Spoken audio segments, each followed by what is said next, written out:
Welcome back children. I hope आप सब अपने घरों में होंगे, सेफ होंगे। और अब तो त्योहारों का टाइम आ रहा है, ईद भी है, राखी भी है, तो आप सब वैसे ही बहुत खुश होंगे, है ना। और इस बार आपको बहुत अच्छा मौका मिला है, गर्ल्स खुद से अपने भाइयों के लिए राखी बनाए, है ना। कुछ क्रिएटिव करने का मौका मिला है, खुद से अपने भाइयों के लिए राखी बनाना, बजाय इसके कि आप मार्केट जाएं और मार्केट से लेकर आएँ और अपनी मम्मी की हेल्प करना, कोशिश करना घर में मिठाई बना पाओ। बाहर की चीज़ों को जितना इस वक्त अवॉइड कर सको उतना करना। अच्छी सी सुंदर सी अपने भाई की पसंद की राखी बनाना, घर में मिठाइयाँ बनाने की कोशिश करना, अपनी मम्मी के साथ हेल्प करना और एंजॉय करना, ठीक है। और पढ़ाई के लिए अब हम पढ़ाई शुरू करते हैं।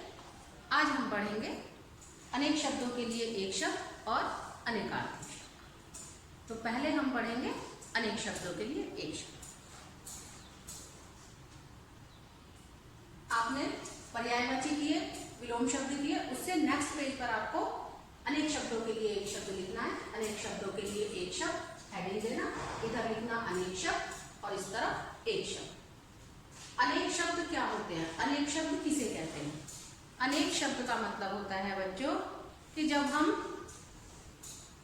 कई शब्दों के बदले एक शब्द का प्रयोग करते हैं। जैसे हम कहें कि जो व्यक्ति पढ़ा लिखा नहीं होता उसको रोजगार नहीं मिलता, और हम कहें अनपढ़ व्यक्ति को रोजगार नहीं मिलता, तो जो पढ़ा लिखा ना हो उसकी जगह हमने क्या इस्तेमाल किया? शब्द अनपढ़, ठीक है। इसे ही हम कहते हैं कि कई शब्दों के स्थान पर जब एक शब्द का प्रयोग करते हैं तो उसे हम कहते हैं अनेक शब्दों के लिए एक शब्द। दूसरा उदाहरण देखिए, हमें दूसरों का भला करने वाला बनना चाहिए। इसे हम कहें कि हमें परोपकारी बनना चाहिए। तो दूसरों का भला करने वाला, उसको हमने क्या कहा? परोपकारी।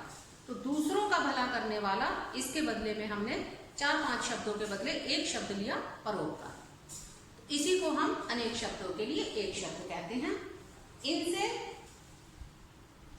भाषा सुंदर, संक्षिप्त और स्पष्ट हो जाती है। सुंदर लगती है एक तो कहने में बात हमारी, छोटी हो जाती है, संक्षिप्त छोटी, और स्पष्ट भी होती है, हम अपनी बात को क्लियर कर पाते हैं दूसरे के सामने। तो जो शब्द अनेक शब्द हो, वाक्यांश, वाक्य का अंश, ठीक है, अनेक शब्दों के स्थान पर प्रयोग किए जाते हैं, वे अनेक शब्दों के लिए एक शब्द कहलाते हैं। इनसे हमारी भाषा सुंदर, स्पष्ट और संक्षिप्त हो जाती है। हमारे हाफ ईयरली के जो एग्जाम हैं उनमें हमारे सिलेबस में आएंगे 1 से लेकर 20 तक। मैं आपको सारे बताऊंगी। देखिए, जैसे हम ऊपर आपको हेडिंग देनी है अनेक शब्द, इधर लिखना है एक शब्द। अनेक शब्द हैं जो कभी ना मरे। अब जो कभी ना मरे उसे हम क्या कहते हैं? जो कभी ना मरे मतलब जिसकी मृत्यु ना हो, जो कभी ना मरे, अमर। जो ईश्वर को माने, यानी जो ईश्वर को मानता है, ईश्वर के स्वरूप को मानता है, तो उसे हम क्या कहते हैं?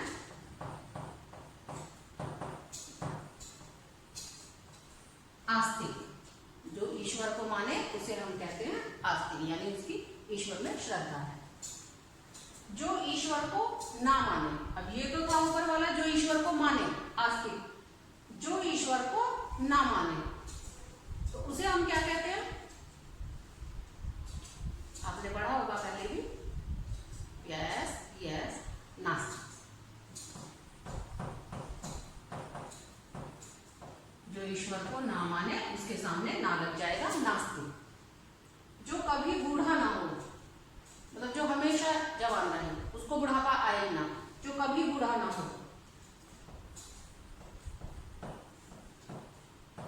अजर। इसमें आपको ध्यान देना है कि जो कभी ना मरे वो अमर, ना मरे अमर, और जो कभी बूढ़ा ना हो वो अजर। एक दूसरे का एक दूसरे में मत लिख देना। जो बूढ़ा नहीं होता उसे हम कहते हैं अजर, और जो मरता नहीं है कभी, जो कभी ना मरे, उसे हम कहते हैं अमर। जिसका अंत ना हो, मतलब जो कभी खत्म ना हो, जिसका अंत ना हो, अनंत। चले जा रहा है वो, कभी उसका अंत नहीं हो रहा, अनंत। जो परीक्षा में सफल हो, आप लोग भी परीक्षा में सफल होते हैं ना, जब आपके एग्जाम होते हैं, परीक्षाएं होती हैं, तो उसमें सफल होते हो ना आप। तो जो परीक्षा में सफल हो, यस, पास, नो, जो परीक्षा में सफल हो, पास तो हम नॉर्मल भाषा में कहते हैं, लेकिन इसको हिंदी में कहते हैं उत्तीर्ण। उत्तीर्ण, जो परीक्षा में सफल हो, उत्तीर्ण। कई बार आपने सुना होगा कि आपके पेरेंट्स भी कहते होंगे कि हमारा बेटा उत्तीर्ण हो गया, ठीक है। जो परीक्षा में असफल हो, ऊपर तो था सफल हो तो उत्तीर्ण, लेकिन जो परीक्षा में असफल हो उसे हम क्या कहते हैं? फेल। लो, फेल इंग्लिश का शब्द है, आप कहते हैं उसे, जो परीक्षा में असफल हो उसे हम कहते हैं अनुत्तीर्ण।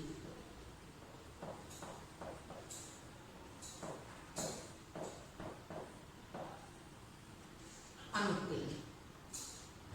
जहां प्रजा का शासन हो, मतलब जो ये हमारा भारत हिंदुस्तान देश है, ऐसे बहुत सारे देश हैं, तो जहां पर प्रजा का शासन हो, मतलब जो ये जनता है, जो लोग हैं, उनका शासन हो, वहां पर क्या कहते हैं?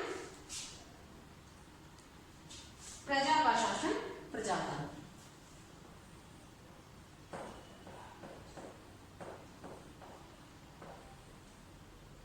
जहां प्रजा का शासन हो, प्रजातंत्र। अब प्रजातंत्र का मतलब ये नहीं होता बच्चों के सबका शासन है, कोई भी कुछ भी कह देगा, वही ऑर्डर बन जाएगा, वही नियम हो जाएगा, कानून बन जाएगा, ऐसा बिल्कुल नहीं होता। प्रजातंत्र का मतलब होता है कि हम अपने कुछ चुने हुए लोग, हम उनको चुनते हैं, हम उनका चुनाव करते हैं कि जिनको कि हमें लगता है कि ये हमारे विचारधारा को सपोर्ट करते हैं, हमारी विचारधारा के, उन लोगों को हम चुनते हैं। जैसे हम अपने एमएलए चुनते हैं, अपने मंत्री चुनते हैं, ऐसे तो जब हम उन लोगों को चुनते हैं वो सरकार चलाते हैं, इसे प्रजातंत्र कहते हैं, क्योंकि उन्हें हमने चुना। उनका कोई अधिकार नहीं है कि एमएलए का बेटा ही एमएलए बनेगा, अगर जनता उसे नहीं चुनेगी वो नहीं बनेगा। तो इसे प्रजातंत्र कहते हैं, जहां लोग अपने विचारधारा के लोगों को चुनते हैं, वो चाहते हैं कि ये देश में कानून व्यवस्था की देखभाल करे, ये देश का किस तरीके से सुचारू रूप से चल सकता है ये देखें, और उन्हीं के चुने हुए लोग, उन्हीं में से प्रधानमंत्री वगैरह बनते हैं। तो जहां पर प्रजा का शासन हो, जहां लोग चाहते हो, लोगों के चुने हुए लोग हों, वहां पर प्रजातंत्र। जहां राजा का शासन हो, यस, जहां राजा का शासन हो, यानी जहां राजा राज करता हो। हमारे देश में अभी नहीं है, लेकिन पहले हमारे देश में भी राजा होते थे, ठीक है। जब अंग्रेज आए तब उन्होंने हमारे देश को लोकतंत्र और प्रजातंत्र स्थापित किया, नहीं तो उससे पहले हमारा देश छोटे छोटे राज्यों में बटा हुआ था और वहां अपने अपने राज्य के राजा थे, वो राज करते थे। तो जहां राजा का शासन हो, राजतंत्र। जहां प्रजा का शासन हो, प्रजातंत्र। जहां राजा का शासन हो, राजतंत्र। इतने तक समझ में आया? ये अनेक शब्दों के लिए आपको, इन पूरे वाक्यांश के लिए एक शब्द हम इस्तेमाल करते हैं, इन्हीं को अनेक शब्दों के लिए एक शब्द कहते हैं। इतने तक समझ में आया? नाउ नेक्स्ट, जिसके माता पिता ना हो। कुछ लोग ऐसे भी होते हैं बच्चों जिनके माता पिता नहीं होते, तो जिसके माता पिता ना हो उसे हम क्या कहते हैं? यस, यस, अनाथ। जिसके माता पिता ना हो उसे हम कहते हैं अनाथ। शहर में रहने वाला, बच्चों गांव और शहर दो जगह होती है। शहर में भी लोग रहते हैं और गांव में भी लोग रहते हैं, ठीक है। शहर होते हैं हमारे जहाँ फ्लैट सिस्टम होते हैं, जहाँ खेत नहीं होते, जहाँ पशु नहीं रख सकते, ठीक है। देखा होगा आप लोगों में से बहुत सारे लोग, उनके दादा दादी गांव में रहते होंगे, तो तुमने देखे होंगे कि गांव और शहर में क्या फर्क है। तो जो लोग शहर में रहते हैं, शहर में रहने वाले को हम क्या कहते हैं? शहरी। शहर में रहने वाला शहरी, और गांव में रहने वाला, जो लोग गांव में रहते हैं उन्हें हम क्या कहते हैं? गांव को संस्कृत में कहते हैं ग्राम, तो उसी से बना है गांव में रहने वाला ग्रामीण।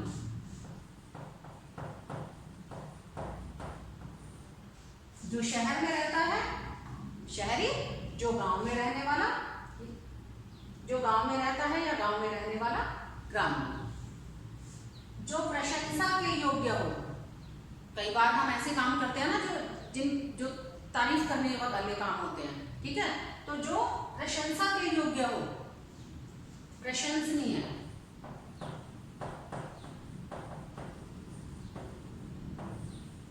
जो काम तारीफ के काबिल होते हैं, प्रशंसा के योग्य होते हैं, उसे हम कहते हैं प्रशंसनीय। कई बार आप कोई काम करते हैं तो हम कहते हैं ना बड़ा प्रशंसनीय काम किया, तो प्रशंसा के योग्य हो, प्रशंसनीय। जो निंदा के योग्य हो, जो बुराई के योग्य हो, उसे हम क्या कहते हैं? निंदनीय। निंदा के योग्य निंदनीय। ध्यान रखना बच्चों, प्रशंसा के योग्य प्रशंसनीय और निंदा के योग्य निंदनीय। कम बोलने वाला, आपने देखा होगा बच्चों कि कुछ बच्चे या कुछ लोग बहुत कम बोलते हैं और कुछ लोग ज्यादा बोलते हैं। कई बच्चे देखा होगा कि पटर पटर पटर पटर बोलते रहते हैं और कुछ बच्चे एकदम शांत स्वभाव के चुपचाप बैठे रहते हैं। जब उनको कोई काम होता है वो तब बोलते हैं, अन्यथा वो बिल्कुल चुपचाप बैठे रहते हैं। तो कम बोलने वाले, ऐसे को हम क्या कहते हैं? मितभाषी। कम बोलने वाले को हम कहते हैं, भाषी माने बोलने वाला, कम बोलने वाले को मितभाषी, थोड़ा बोलना। अधिक बोलने वाला, जो ज्यादा बोलते हैं उन्हें हम क्या कहते हैं? वाचाल। कम बोलने वाले को मितभाषी, अधिक बोलने वाला वाचाल। जो बोल ना सके, कुछ लोग ऐसे भी होते हैं बच्चों जो नहीं बोल पाते हैं, जिनको भगवान ने बोलने की शक्ति नहीं दी होती है। तो अभी लॉकडाउन में तो आपने और ज्यादा इन चीजों पर गौर किया होगा। मम्मी पापा जब न्यूज देखते होंगे तो देखते होंगे कि मूक बधिरों के लिए समाचार अलग से आते हैं, ठीक है, जो बोल नहीं सकते। कुछ लोग ऐसे होते हैं जो सुन नहीं सकते, तो जो बोल ना सके उन्हें हम कहते हैं मूक। जो इशारों से बोलते हैं, जो इशारों से अपनी बात कहते हैं, और जो सुन नहीं सकते उन्हें हम कहते हैं बधिर। इसमें है नहीं, तुम्हारा सिलेबस में नहीं है, लेकिन क्योंकि मैंने मूक बधिरों के लिए समाचार तुम्हें उदाहरण दिया, तो मूक जो नहीं बोल सकते और जो सुन नहीं सकते उन्हें बधिर कहते हैं। बुरे काम करने वाला, जो बुरे काम करता है उसे हम क्या कहते हैं? दुराचारी। बोलते हैं ना आचार व्यवहार, इसका आचार व्यवहार बुरा है, इसका आचार व्यवहार अच्छा है। तो दुर माने बुरा, आचार बुरे काम करने वाला दुराचारी, अच्छे काम करने वाला सदाचारी। सद माने अच्छा, सदाचारी। जो मांस खाता है, कई लोग ऐसे हैं ना जो सिर्फ सब्जियां खाते हैं, फल खाते हैं, और कई लोग ऐसे होते हैं जो नॉनवेज खाते हैं, मांस भी खाते हैं। तो जो मांस खाता है उसे हम क्या कहते हैं? मांसाहारी।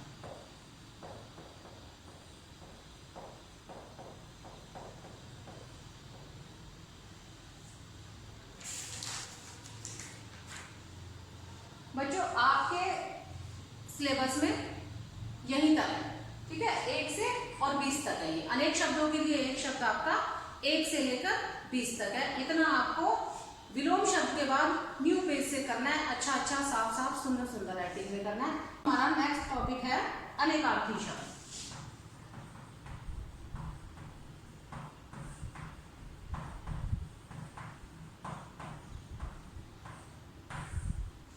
अनेकार्थी शब्द किसे कहते हैं? अनेकार्थी शब्द होते हैं, देखिए, राम ने सीता को हार पहनाया, शिवाजी अंग्रेजों से हार गए। अनेकार्थी का मतलब होता है एक ही शब्द के अलग अलग अर्थ होना, कई अर्थ होना। और ऐसे बहुत सारे शब्द हैं जिनके अलग अलग अर्थ होते हैं। जैसे इसमें उदाहरण था, राम ने सीता को हार पहनाया, मतलब राम ने सीता को माला पहनाई। हार पहनाया, माला पहनाई। हार वो वाला फूलों का जो हार होता है या मोतियों का हार होता है, कोई भी जो एक माला होती है उसे हार का मतलब ये था, माला से था। लेकिन शिवाजी अंग्रेजों से हार गए थे। हारना माने पराजित होना। शिवाजी अंग्रेजों से हार गए थे मतलब पराजित हो गए थे। तो इसमें उनका मतलब है हारने से, पराजित होने से। अब हार तो एक ही शब्द है, लेकिन उसका एक जगह माला के रूप में प्रयोग हो रहा है और एक जगह पराजित होने के उसमें। तो ऐसे शब्द जिनके अलग अलग अर्थ होते हैं, कई अर्थ होते हैं, तो उन्हें हम क्या कहते हैं? अनेकार्थी, एक से ज्यादा। शीला ने लाल रंग की साड़ी पहनी है, दीना का लाल सोने के खिलौने के लिए मचल गया। अब शीला ने लाल रंग की साड़ी पहनी है, लाल रंग हुआ, ये हुआ रंग से, ठीक है, लाल जैसे काला, पीला, नीला, कितने सारे रंग होते हैं, तो ये हुआ लाल एक रंग। और दीना का लाल वो हुआ उसका पुत्र, बेटा। दीना का लाल सोने के खिलौने के लिए मचल गया, यानी दीना का पुत्र, दीना का बेटा। तो लाल तो वही शब्द है, लेकिन एक जगह लाल कलर के इसमें रंग के उसमें प्रयोग हो रहा है और दूसरी जगह लाल उसके बेटे के लिए प्रयोग हो रहा है। तो एक लाल ही शब्द को दो अर्थों में प्रयोग किया है। इन्हें हम कहते हैं ऐसे शब्द जिनके एक से अधिक अर्थ होते हैं, अनेकार्थी शब्द कहलाते हैं। और आपके सिलेबस में 1 से 10 तक है, ठीक है, जो आपकी बुक में दिए हुए हैं पेज नंबर 93 पर, ये देखिए यहाँ दिए हुए हैं। आम, उत्तर, कर, कल, ऐसे ही आपको पट तक आपको कॉपी में करने हैं, 10 तक। पहला है आपका आम, आप यहां लिखेंगे आम, उसके बाद थोड़ा सा स्पेस देके इसके दो अर्थ लिखेंगे। आम का मतलब होता है, एक आम का मतलब होता है साधारण, मैं आम आदमी, मैं साधारण सा आदमी, मैं आम नागरिक हूं, मैं साधारण सा नागरिक हूं, ठीक है। आम माने एक आम का मतलब होता है साधारण, और एक आम का मतलब होता है एक फल, जो आजकल आप बहुत खा रहे हैं। अभी गर्मियों का मौसम है, आम खूब खा रहे हैं ना आप लोग, तो एक आम का मतलब होता है एक फल और एक आम का मतलब होता है साधारण, मैं आम आदमी। दूसरा है आपका उत्तर। अब उत्तर में भी आप देखिए, उत्तर, इस उत्तर के भी दो अर्थ होते हैं। एक उत्तर, मैंने आपसे प्रश्न पूछा और आप उसका उत्तर दो, या एग्जाम में आपने प्रश्न का उत्तर दिया, जवाब। एक उत्तर का मतलब होता है जवाब, और दूसरे उत्तर का एक दिशा, जैसे होता है ना पूर्व, पश्चिम, उत्तर, दक्षिण, तो उत्तर क्या हुई? एक दिशा। तो एक का अर्थ है जवाब और दूसरे का अर्थ है एक दिशा। दिशा में छोटी की मात्रा आएगी, नहीं तो दिशा हो जाएगा। नेक्स्ट है कर। अब कर का देखिए कितने अर्थ होते हैं। एक कर हुआ हाथ, हाथों को भी कर कहते हैं, कि स्कूल का उद्घाटन मंत्री जी के कर कमलों द्वारा हुआ। कर माने हाथ, एक अर्थ तो होता है उसका हाथ। एक दूसरा अर्थ होता है कर का मतलब टैक्स। टैक्स आपके पापा देते होंगे ना टैक्स, तो जो हम आमदनी होती है उस पर हमें कुछ टैक्स देना होता है, या चीजों पर हमें कुछ टैक्स देना होता है। तो एक कर का मतलब होता है मैंने कर दिया, मैंने आय कर दिया, अपनी आमदनी पे कर दिया, ठीक है। तो एक का मतलब होता है टैक्स, और एक और इसका अर्थ होता है किरण।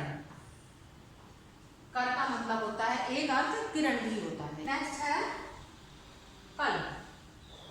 कल के भी दो अर्थ होते हैं। एक कल होता है जो बीत गया कल, और जो आने वाला कल है, यानी बीता हुआ या आने वाला कल, उसे भी हम कल कहते हैं। दिन है ना जो हमारे, जो बीत गया उसे भी कहते हैं कल मैं दिल्ली गया। जो आने वाला कल है उसे भी हम कल कहते हैं, मैं कल दिल्ली जाऊंगा। तो बीता हुआ या आने वाला कल।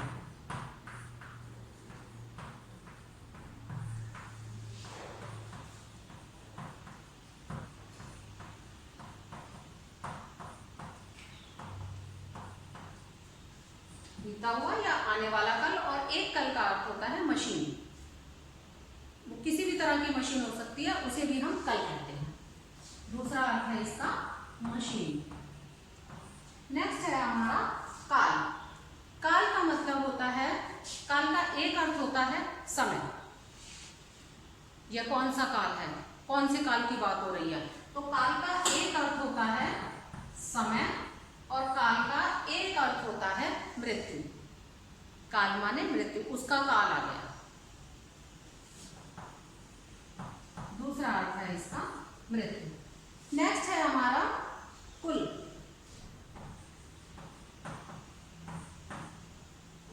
कुल के भी हमारे दो अर्थ होते हैं। एक कुल का अर्थ होता है खानदान, वंश, है ना।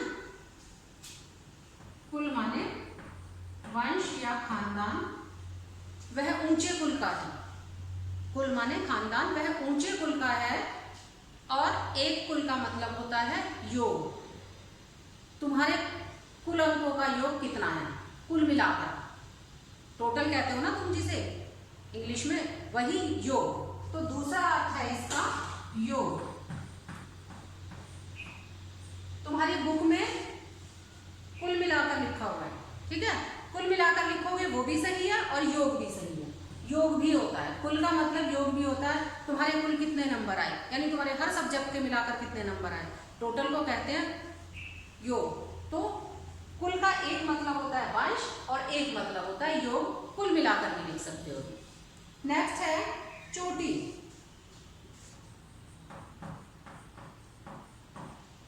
चोटी का एक अर्थ होता है, ये जो हमारे बालों की चोटी होती है इसे हम कहते हैं बालों की शिखा।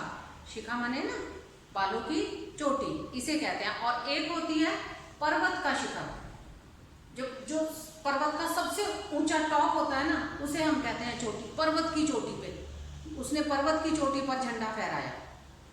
तो पर्वत का शिखर और बालों की शिखा, ये हमारे जो बालों की चोटी होती है इसे बालों की शिखा, इसे हम कहते हैं चोटी। और दूसरा हमारा होता है पर्वत का शिखर। शिखर माने जो टॉप भाग होता है पर्वत का, उसे शिखर कहते हैं, ठीक है। दूसरा अगला है हमारा जड़।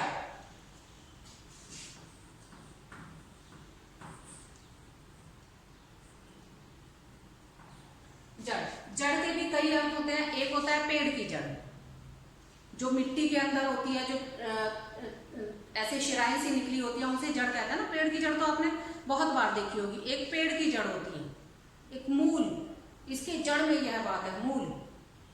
और एक इसका अर्थ होता है मूर्ख, या बड़ा जड़ बुद्धि है। मूर्ख को भी हम कहते हैं जड़। तो जड़ का एक अर्थ होता है मूर्ख और जड़ का एक अर्थ होता है मूल। मूल माने मेल। नेक्स्ट है हमारा नाना।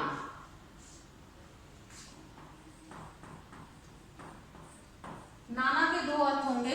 एक नाना होता है आपकी जो मम्मी है, उनके पिता को आप नाना कहते हैं ना, सबको पता होगा, ये हर बच्चे को पता होगा कि मम्मी के जो पापा हैं उन्हें क्या कहते हैं, नाना। एक हुए माता के पिता, आपकी जो माता हैं उनके पिता, उन्हें हम नाना कहते हैं, माता के पिता। और दूसरा है हमारा नाना, अनेक, नाना प्रकार के व्यंजन खाए, नाना तरह के स्वादिष्ट व्यंजन थे, ठीक है। नाना का एक अर्थ होता है अनेक,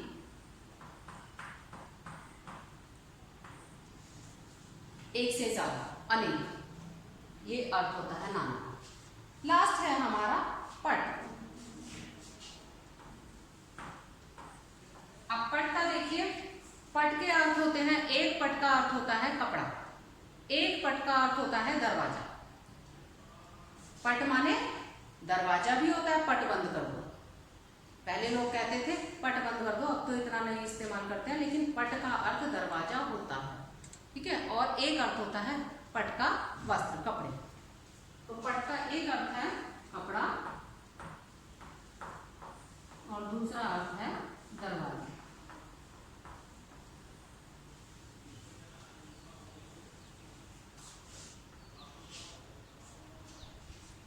यहाँ पर रुकता भी आएगा। आपको ये सारा समझ में आया होगा। आज का हमारा था, पहला हमारा था अनेक शब्दों के लिए एक शब्द कैसे लिखना था, वो मैंने आपको बता दिया सारा। उम्मीद है आपको समझ में आया होगा। उसके बाद अनेकार्थी, ऊपर आप हेडिंग देंगे, उसके बाद बिल्कुल आप ऐसे करेंगे। हर चीज मैंने आपको समझाई है। उसके बाद भी कहीं कुछ नहीं समझ में आता, आपको नोट करके रखना है। ये आपको अपनी कॉपी में साफ साफ सुंदर सुंदर राइटिंग में करना है। इसके साथ साथ बच्चों आपको इसको बार बार रिपीट करना है ताकि आपको ये समझ में आ जाए। जब आप ध्यान से पढ़ते हैं तब आपको समझ में आना शुरू हो जाता है। जब आप सोचते हैं कि अभी मैं टीवी देख लूँ, अभी मैं खेल लूँ, काम खत्म करने के उससे करते हैं, तब आपको समझ में नहीं आता। बेशक आप थोड़ा पढ़ें, 1 घंटा 2 घंटा, लेकिन आपको ध्यान से पढ़ना है। जब आप पढ़ रहे हैं तब आपका पूरा ध्यान सिर्फ पढ़ने पर होना चाहिए। ठीक है, तो ये सारा आपको करना है कि आपको हमारे अनेक शब्दों के लिए एक शब्द थे 1 से लेकर 20 तक, वो हमारे थे जो कभी न मरे से लेकर जो मांस खाता है, और अनेकार्थी शब्द हैं हमारे आम से लेकर पट तक, 1 से लेकर 10 तक। ये सारे आपको कॉपी में करने हैं, याद भी करने हैं। बार बार याद करके अपनी मम्मी को सुनाइए, अपने पापा को सुनाइए, बहन भाइयों को सुनाइए, बहुत मजा आएगा। इसे आप खेल की तरह भी कर सकते हैं कि आप कुछ पूछिए, अपने बहन भाइयों से पूछिए। ठीक है, अनेक शब्दों के लिए शब्द एक किसी ने बताया, एक किसी ने बताया, आप इस तरह कर सकते हैं। अनेकार्थी शब्द में भी आप ऐसे खेल की तरह भी कर सकते हैं इसे। तो खेल खेल में आपको बहुत सारी चीज़ें याद हो जाएंगी। इसे आपको करना है, और उसके बाद आपके त्यौहार आ रहे हैं, एंजॉय करना, मज़े से रहना, घर में रहना, सेफ रहना, सुरक्षित रहना, पेरेंट्स का कहना मानना, और बिना वजह के बाहर नहीं निकलना। ठीक है, जब बहुत ज़रूरी हो तब आपको अपने पेरेंट्स के साथ जाना है, अपने स्वास्थ्य का पूरा ध्यान रखना है, अपने पेरेंट्स का कहना मानना है। Thank you.